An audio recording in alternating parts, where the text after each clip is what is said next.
Kokia bus ateinanti savaitė liūtams, kokia pagrindinė savaitės energija, jūsų veikla, darbai, mokslai,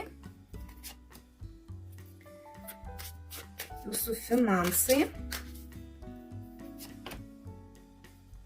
asmeniniai santykiai.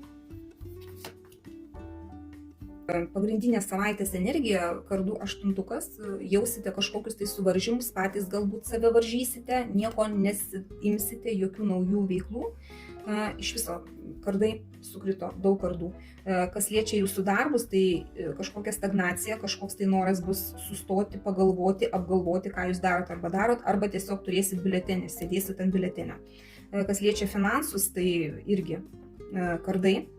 Čia dėl jūsų pinigėlių reikės pakovoti, kažkas bus ne taip, kaip jūs tikėjotės, reikės įrodinėti galbūt kažkam tai, kad jūs gautumėt uždirbtus pinigus, kad jums juos kažkas tai sumokėtų, nes čia konfliktas gali būti ir toksai labai aršus.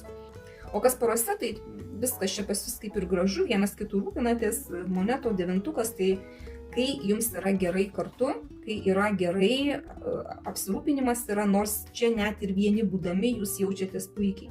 Ta prasme, net jeigu ir porose esate, jūs galite tiesiog nebūti apsikabinę vienas su kitu, vienas gali būti užsiėmęs savo reikalais, kitas savo, bet jūs vis tiek gerai jaučiatės, nes jūs suprantat vienas kitą ir jums čia tiesiog toks pasimėgavimas yra kartu. O pagal savaitės energijas tai bus kažkokie tai suvaržymai, tai tiek darbuose jūsų gali būti, kad jūs nieko nedarote, kardai tiek ir su finansais gali būti kažkokie suvaržymai, kad negavot kažko tai.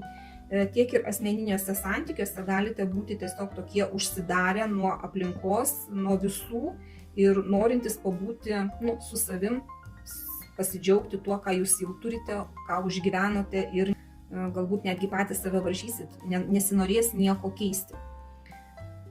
Tai va, kas norite plačiau, galite pasižiūrėti mano kanale Taro langas. Dėkoju už jūsų laiką, širdutes ir iki sekančio karto.